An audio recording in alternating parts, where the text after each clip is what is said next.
In this video, we're going to look at factorizing algebraic expressions that contain 4 terms. So the learning intention is that by the end of this lesson, you will be able to do that. I'll give you an expression with 4 terms and you will be able to factorize it down. So let's look at an example.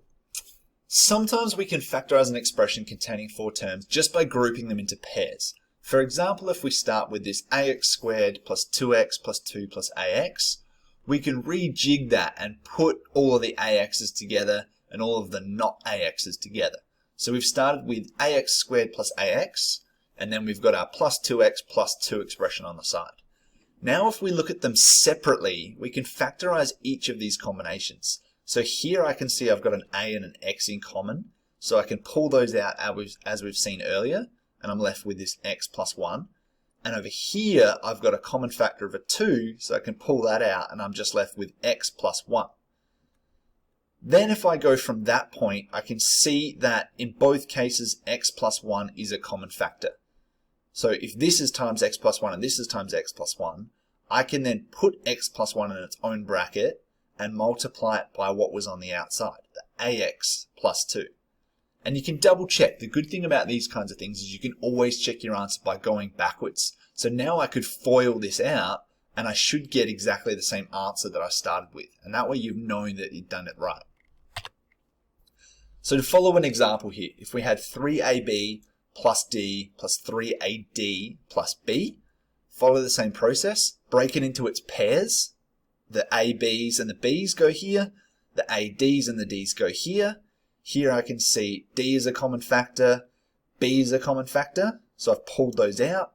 I then multiply what's in the brackets, which should hopefully at this point be the same, by what's on the outside of the brackets, so b plus d times 3a plus 1, and I've got my factorization. In this case, I've done the same thing. I've paired up the x's here, the x squared and the x, and the 5x and the 10. I've got an x plus 2 solution. And you might see this pattern that the idea is to get it into a position where I have 2 terms in brackets that are the same. So if your second line in any question or whatever, second or third line, gets to a point where you've got something in brackets and they're not the same, chances are your grouping process up here is wrong. So here I might have flipped and done the 2x and the 5x together and then put the 10 over here. Or I might have just merged these straight away and said, all right, that's 7x, I'll put that over here, and then I'm left with a 10. And that's not going to factorize out properly. So let's have a go at some practice. So have a go at these questions here. Factorizing using this process, 4 terms, answers will be up in 5 seconds.